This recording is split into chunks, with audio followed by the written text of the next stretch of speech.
कोणी बोलायचं नाही, 2 मिनिटं. राष्ट्रगीत एक साथ सुरू. I am against bad elements. आणि तुम्हा सर्वांनी म्हणजे मी नेहमी म्हणतो की छत्रपती शिवाजी महाराजांचं जीवनशैली, त्यांचं विचार आचार आणि डॉक्टर बाबासाहेब आंबेडकरांनी ठरवून दिलेली घटनेची चौकट याच्या अधीन राहून प्रत्येक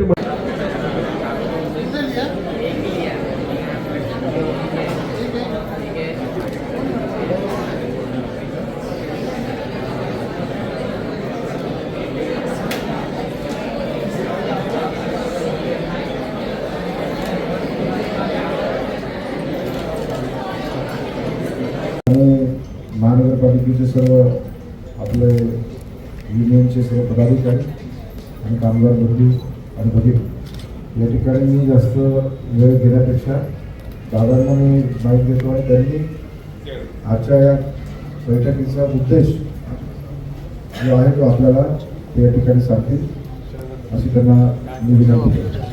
ये बात ऐसी है कि नई मुंबई की जनता ने अच्छे लोगों को यहाँ पे कारोबार करने की एक संधि दी है. अभी संधि दी है मतलब मैं अभी पॉलिटिकली बोलूँ तो बीजेपी का कारोबार इस शहर में चलने वाला है. बीजेपी की जो विचारधारा है माननीय पंतप्रधान नरेंद्र मोदी जी का या देवेंद्र फडणवीस जी का कि कोई भी चिंताग्रस्त न रहे. जैसे कि मोदी जी ने हर इंसान को छप्पर होना चाहिए, हर एक को आरोग्य सुविधा मिलनी चाहिए, शिक्षण मिलना चाहिए, व्यापार करने के लिए पैसा भी मिलना चाहिए, उद्योग करने के लिए पैसा मिलना चाहिए. अभी ये महापालिका स्तर में अभी ये पार्टी ने जिम्मेदारी एक ढंग से मेरे पे दी है. तो इस महापालिका में जो भी कारोबार होगा वो सही ढंग से करने के लिए जिनके माध्यम से वो कारोबार करना है वो है कर्मचारी वर्ग है. अभी जैसे कि ट्रांसपोर्ट परिवहन सेवा में कितने सालों से ठोक पगार रोक पगार, ठोक पगार रोक, कोई दिशा नहीं है. तो आने वाले महासभा में स्टैंडिंग कमेटी में वो इन लोगों को basic DA allowances, private gratuity यानी स्थिर जीवन जीने के लिए जो भी ज़रूरत है वो करने का मैंने आदेश दिया है. Being a adviser of this city, जैसे 95 से लेके ये शहर के सत्ताधारी दल का सलाहकार के तौर पे मैंने भूमिका निभाई है. अभी ये तो परिवहन हो गई, जिसमें शिक्षण विभाग है, जिसमें आरोग्य विभाग है, जिसमें मैकेनिकल विभाग में है. अभी जो लोग 15-15 साल से ठोक पगार रोक पगार टेम्पररी में, सब लोगों का विचार इंडिविजुअल एक इंसान का वहाँ पे विचार होना चाहिए और सभी को लगना चाहिए कि भाई ये महापालिका अपनी है. और मैं बोलता हूँ कि ये जो जिस ढंग से मैंने अभी इसके लिए 100 करोड़ रुपए का ज़्यादा खर्चा होने वाला है. 100 करोड़ रुपये खर्चा डेफिनेटली करने की ज़रूरत है, लेकिन उसके बाद में डिसिप्लिन के साथ में लोगों की जो उम्मीद है वो पूरी करने का मैंने उनको आह्वान किया है और सभी लोगों ने बोला कि हम उसके मुताबिक काम करेंगे. अभी सागर नाइक जी गटनेता है, माननीय महापौर, उपमहापौर और कमेटी के सभापति सदस्य और महापालिका में जो सीनियर जो लोग हैं जिन्होंने लगातार 10, 15, 20 साल से इस महापालिका, इस सब लोगों से चर्चा करके उसको सही ढंग से अंजाम देने का काम वो करेंगे. फाइनली वो मुझे रिपोर्ट करेंगे और उसी धारा में किसी दिन बड़े मैदान पे ये लोगों का खुशी का जलसा भी बनाया जाएगा. मेरे अंदाज से अभी जो मैंने बताया कि जून का पगार जुलाई में आएगा तब ये प्रक्रिया पूरी हो जाएगी ऐसा मुझे लगता है. यानी 2-3 महीने का कालखंड लगेगा और उसमें जो एजबार हुए हैं वो लोगों का जो उम्र है जब से काम करें वो कंसिडर करना चाहिए. अभी जैसे कि 58 की जो लिमिट थी सर्विस की वो 60 तक करने का डिसीजन लिया है. और एक इंसान को ध्यान में एक का पूरा फॉर्म एक अलग अलग रहेगा. कोई भी आने मतलब उसके परिवार में क्या दुख है क्या सुख है, खाली ये परिवार नहीं बोलने का, तो हर एक का जो भी सुख दुख है, उस पर कोई कर्जा है, उनके घर में कोई बीमार है, कोई एजुकेशन के लिए पैसे की जरूरत है, केंद्र सरकार राज्य सरकार की बहुत सहूलतें है, लेकिन बहुत लोगों को मालूम नहीं क्या सहूलतें, उसका अवेयरनेस भी करने का काम हमारी टीम करेगी और उसमें आप लोगों का साथ बड़ा रहेगा, ऐसा मैं विश्वास व्यक्त करता हूँ। तो क्या लगता है कोई अड़चन नहीं आएगी, विपक्ष का भी पूरा समर्थन मिलेगा? देखिए बात ऐसी कि यहाँ पे मेजॉरिटी में हम लोग हैं, कोई लूट करने का होगा तो अब विपक्ष का ऑब्जेक्शन जरूर होना चाहिए। जहाँ पे कोई गलत ढंग से कारोबार चल रहा है, definitely they will have to take objection, और मैं ही वो ऐसा कोई गलत सलत काम करना, लेकिन जहाँ पे जनता के भले की बात है वहाँ पे हम सम्मान के साथ सबका सपोर्ट मांगेंगे, लेकिन नहीं कोई सपोर्ट दिया तो हमें उनके सपोर्ट की जरूरत भी नाही. हे बघा, बाब अशी आहे की ज्यांच्या माध्यमातून शहरातल्या जनतेची जी सोय करायची आहे, तो घटकच अतृप्त असला तर खऱ्या अर्थानं जनतेला जो रिझल्ट पाहिजे तो मिळणार नाही.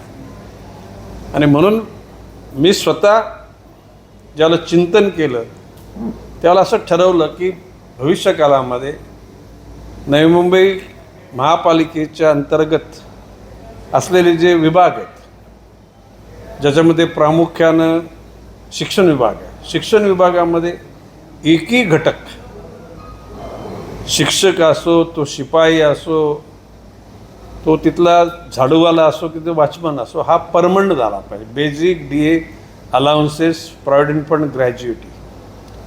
शिक्षण विभागानंतर आरोग्य विभाग आहे, त्याच्यामध्ये आया, दाया, वॉर्डबॉय, डॉक्टर्स, हे सर्व परमनंट व्हायला पाहिजेत. नंतर परिवहन विभाग आपला आहे, त्याच्यामध्ये ड्रायव्हर, कंडक्टर. आता त्याच्यामध्ये परिवहनमध्ये 2 प्रकारच्या बाबी आहेत की महानगरपालिकेच्या परिवहन विभागाच्या बसेस, त्यांच्यावरचे ड्रायव्हर, तिथे कंडक्टर, त्यांच्यावर नियंत्रण ठेवणारे त्यांचे सुपरवायझर, आणि नंतर महानगरपालिकेने पर किलोमीटर दरानं ज्या काही कॉन्ट्रॅक्टर लोकांना जबाबदारी दिली, त्यांच्या स्वतःचे ड्रायव्हर, त्यांच्या बसेस, पर कंडक्टर आपले आणि सुपरवायझर आपले, या सर्व गोष्टींचा बारकाईनं अभ्यास करून या महानगरपालिकेच्या सेवेमध्ये असलेल्या, उदाहरणार्थ परत घनकचरा, जे स्वच्छता करणारे जे कॉन्ट्रॅक्टर, कचरा वाहून नेणारे, सुका कचरा, ओला कचरा, त्या दृष्टिकोनातून 3ऱ्या महिन्यामध्ये ह्याचा इफेक्ट मिळावा. 3ऱ्या महिन्यामध्ये साधारणपणे आता आपण मार्चमध्ये आहोत, एप्रिल, मे, जूनच्या जो पगार होईल जुलैला, त्या ठिकाणी हा पगार मिळावा अशी माझी अपेक्षा आहे. कायद्याच्या काय कक्षा असतील त्या सगळ्या आपण बघून घेऊ. सुदैवानं स्वच्छ मनातून जर एखाद्या घटकाविषयी जर आपण जर इच्छा त्याच्या जीवनाची चांगली वाटचाल व्हावी केली तर सगळ्यांचाच पाठिंबा त्याला मिळतो, आणि मला विश्वास आहे की या गोष्टीला कोणी अडथळा घालेल असं मला वाटत नाही. पाहिजे त्याच्यावर नियंत्रण ठेवण्याची भूमिका घेतली. साधारणपणे आजच्या या घटकांना जो पगार मिळतो त्या पगारामध्ये अजून 100 कोटी रुपये वर्षाला वाढ होणार आहे, आणि ती वाढ करणं गरजेचं आहे. एरवी आपण नको त्या ठिकाणी पैसा खर्च करतो, तो खर्च करणं काही ठिकाणी अनुचित आहे, काही ठिकाणी उचित आहे, परंतु त्याच्यापेक्षा या सर्व घटकांना समान जीवन जगण्याची संधी देणं गरजेचं आहे. आणि म्हणून आता येत्या कालखंडातल्या महासभांमध्ये, स्टँडिंग कमिटीमध्ये तशा स्वरूपाचे ठराव टाकले जातील आणि मंजूर होतील, जेणेकरून कुठलाही घटक त्या ठिकाणी असा अनरेस्ट, अतृप्तसारखा किंवा कुठेतरी बेचैन राहणार नाही. मी आज त्यांना उद्देशून ज्याला मी माझं संभाषण केलं त्याला सांगितलं की ज्या वेळेला तुमच्यासाठी ज्याला याला माझ्यासारखा समाजसेवक ज्याला हे विचार करतो त्याला तुमच्याकडून सुद्धा कर्तव्याची पूर्ती पूर्ण व्हायला पाहिजे, आणि त्यांनी तसा तो शब्द दिलेला आहे. शिस्त निश्चितपणे पाळली जाईल, जनतेला रिझल्ट जे पाहिजे ते मिळाले जातील, आणि त्याच्यापैकी अशा म्हणजे उद्याला 12-12, 15-15 वर्ष ठोक पगार, रोख पगार, त्यांची मुलं ज्याला विचारत असतील की बाबा तुम्ही परमनंट का नाही, तर तो काय उत्तर देणार? त्याच्या मुलाबाळांचं भवितव्य काय आणि त्या स्वतःचं भवितव्य काय? आणि म्हणून या बाबतीमध्ये निश्चितपणे हिमतीनं या सर्व लोकांना परमनंट करून त्यांना जीवनामध्ये आनंद देण्याचं मी ठरवलं. माझे सर्व सहकारी त्या मताशी सहमत आहेत. प्रशासनाला ते करायला लावू आपण. प्रश्न असं की there is provision in law. ह्या काही टेम्पररी लोकांना परमनंट करा, माननीय न्यायालयानेच आदेश दिलेला आहे. तर सागर नाईकांना गटनेता म्हणून मी ती सगळी जबाबदारी दिलेली आहे. ते यथासांग महापालिकेचे आपले जे उच्च पदाधिकारी आहेत त्यांच्याशी, ज्येष्ठ सहकारी त्यांच्याशी चर्चा करून मी दिलेली ही भूमिका त्या ठिकाणी मांडतील, प्रस्ताव मांडतील, चर्चा घडवतील आणि त्याच्याला सर्वानुमते किंवा बहुमतानं पास करतील. आणि एक शहरामध्ये, महाराष्ट्रामध्ये हा एक नवीन मेसेज जाईल की ह्या ठिकाणी अशा प्रकारच्या सर्वसामान्य जे कर्मचारी आहेत या लोकांच्या जीवनामध्ये स्थिरता आणण्याचं काम आणि ह्याचं अनुकरण अन्य महापालिकांनी पण करावं अशी आमची इच्छा आहे.